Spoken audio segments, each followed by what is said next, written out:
Welcome back. April is Pet First Aid Awareness Month, and Fox's Friends is on it. We're going to show you some emergency procedures that every pet owner ought to know because they could save your dog's life. That's right. And joining us now is Dr. Heather Loenser from the Crown Veterinary Specialists. Good morning. Hey, thanks for having me back. Thanks for being here. So we're going to do the most dramatic thing you could possibly ever do with your animal and try to bring them back from the brink of death. Wow. Oh my if gosh. they need CPR. So the reason you know your pet needs CPR is you found them, they're unresponsive. They look a lot like our dummies. We should say these dogs have been sedated. No, yes. these are medical CPR dummies from the Animal Medical Center here in Manhattan. For my lifeguard training, I know the Red Cross recommends you asking the person, "Are you all right? Are you okay?" And you can go for it. But Let's you can't pretend do that We'll with your pretend. dog. But hop down here, okay? Are you all right, buddy? How you doing, buddy? So we found them unresponsive. Even if you're not sure they have a heartbeat, start doing compressions. Okay. It's the most important thing. Lock your arms, and you're going to be pushing blood around the body. Okay. And really hard. Good. So you're going to do about 100 compressions per minute, which turns out to be the same beat as the Bee Gees.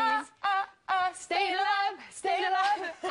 This is unbelievably awesome. And then if you have two rescuers with you, so to do my second one, I need you to do mouth to snout on him. All right, how do I do that? Close up his mouth. Okay, close up his mouth. And put your mouth over his nose and blow. Anna, keep doing compressions. At the same time? He's freaking me. He's looking at me. He's freaking me out. That's good. That's good. All right, and you're doing great. He's staring unblinkingly. Come on, buddy. Okay, that was two. Dude, that was two. Okay. You're good. Now keep doing compressions, and you're going to keep doing this until you get exhausted. You might need to switch people. Okay, and then you blow in his nose. People. Okay. And ideally, you have 3 people doing CPR, 1 doing compressions, 1 doing breaths, and the other one driving you to the veterinary hospital. This really works, though. We're being a little silly about it, but it works. It works about 10% of the time. I wish it worked more, but at least at the Animal Medical Center, where they do use these as drills, they use these on the staff does this. Their success rate for CPR is skyrocketed. Yeah. Excellent. Yeah. Okay. So I want to show you another dramatic thing. Come here, Jasper.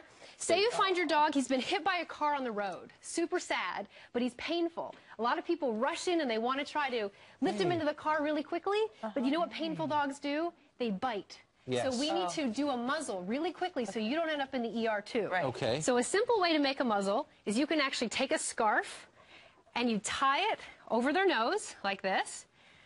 Do a knot at the bottom. Good. And then go up around the base of their neck, right up here. Just with this scarf. Just with the scarf, and then stretch it out over top of their nose, so that way he can't open his mouth to bite.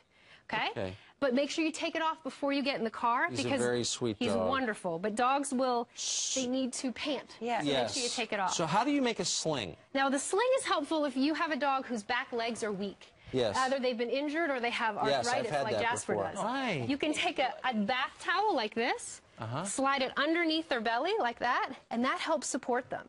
So this is fantastic for animals at home that they have arthritis, they have back problems, hip problems. And that doesn't seem to bother him at all. It doesn't. It does help lift them up off the ground.